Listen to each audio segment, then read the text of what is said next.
Hey guys, out here doing a little shed hunting this beautiful Saturday morning, and I wanted to do a little intro to this next video. Probably going to do quite a few of these, and it's on a lot of like equipment type stuff. This particular one is over releases with Chris Cooper.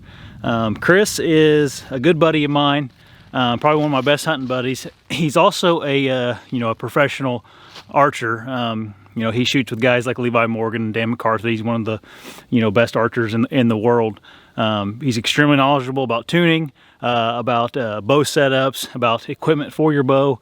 And in this video, he goes over everything you need to know about releases, different options for releases, and how to properly properly execute a shot with those releases. So I hope you guys enjoy it. Following up from this video, we're going to do a little podcast to go a little more in depth about the different releases and his bow setup for target shooting in 3D. So let me know if you guys like these. We're going to try to do quite a few of these this summer. So here's Chris, guys. This is the Coop from B3 Archery.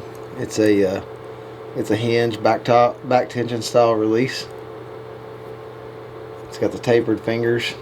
Gives you a little more control there on the back side. Or you can just kind of get a little deeper if you want to. Kind of work your shot. It's got a 10,000ths click on one side of the moon. The other side of the moon has no click. So if you don't want the click, you don't have to have it. Or you could, I like the click personally. It just keeps me where I'm starting my shot. And then it's the same every time. Alright, so what I like to do is as soon as I get back, I like to take my thumb off the post immediately. That just allows your hand to get the right position in your anchor without manipulating any hand movement at all. So then I get in, it clicks, and then I get on my spot, and what I start to do is I start to pull and kind of relax my index finger and keeping the tension in my back the same the entire time. And just kind of keep that tension the same. Don't pull real hard because it'll cause you to move all over the place. Just keep relaxing and kind of keeping tight, relax, keep tight, relax, keep tight, relax, keep tight, until it fires. This is the Versa by B3 brass. I like the spring trigger because you can get out here on the end and you can move it and it doesn't fire quick. You can either make it fire real slow out here on the end, or you can get in here if you want to and you can make it fire quick. I like the spring because I like the movement. I like to feel it going down through there. You never know when it's going to fire with the spring. Now with a thumb post, with a hard post, you can also kind of lock your finger in and pull through the shot. But I like to just kind of get back and then just squeeze it off. So the way I like to shoot a thumb button, and there's a million different ways, I like to get back and kind of keep the pressure in my back the same, kind of like with my back tension, and then put my thumb on the end of that post and just squeeze it. Now there's a lot of different ways to shoot a button. Some guys like to put their finger on there and kind of pull through the shot, and I'll show you both ways. So this first way will be just kind of me squeezing it. I just kind of get back, lock my back in, get my anchor the same as my back tension. I like to get out there right on the end of that post and just squeeze it. That went a little fast, but I like to just squeeze a little bit on the end of that thumb post. So the second way I think is the proper way is to pull through it, which basically you want to lock your thumb on it.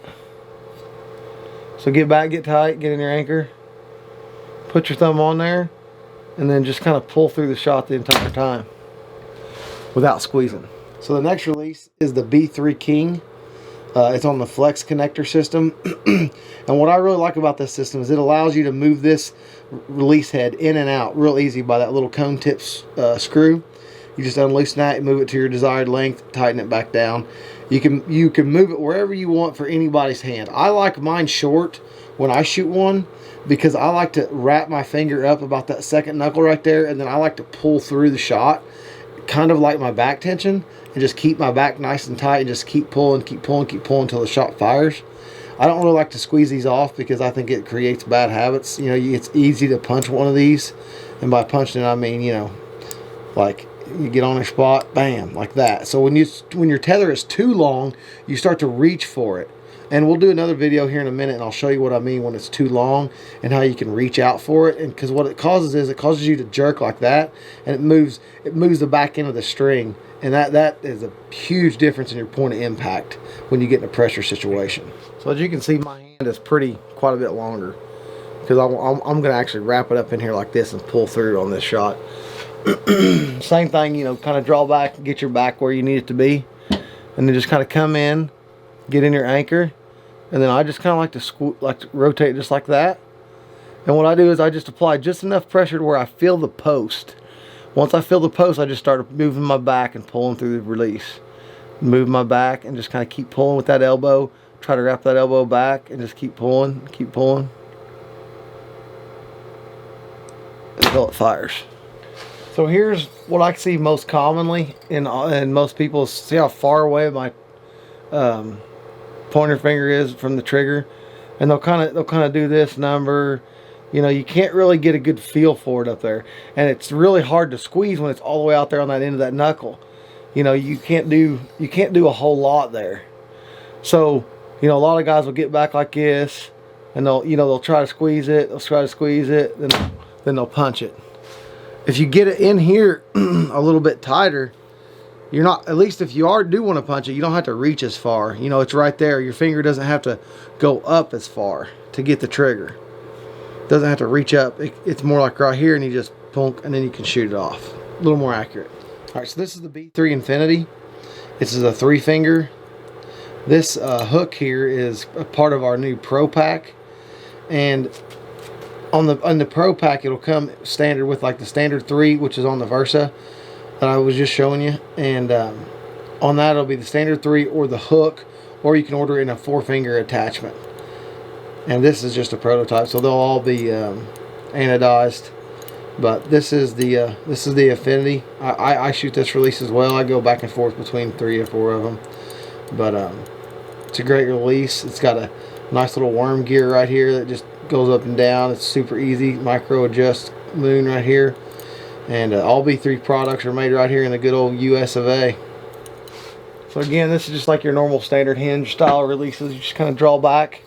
Like I said, the first thing I like to do is take my thumb off the post so I can get in my anchor consistently. And then once I get back, I just start working the shot. Just kind of keep my back tight, load my fingers up, and just start relaxing that pointer finger. And just keep kind of loading it, and there it goes.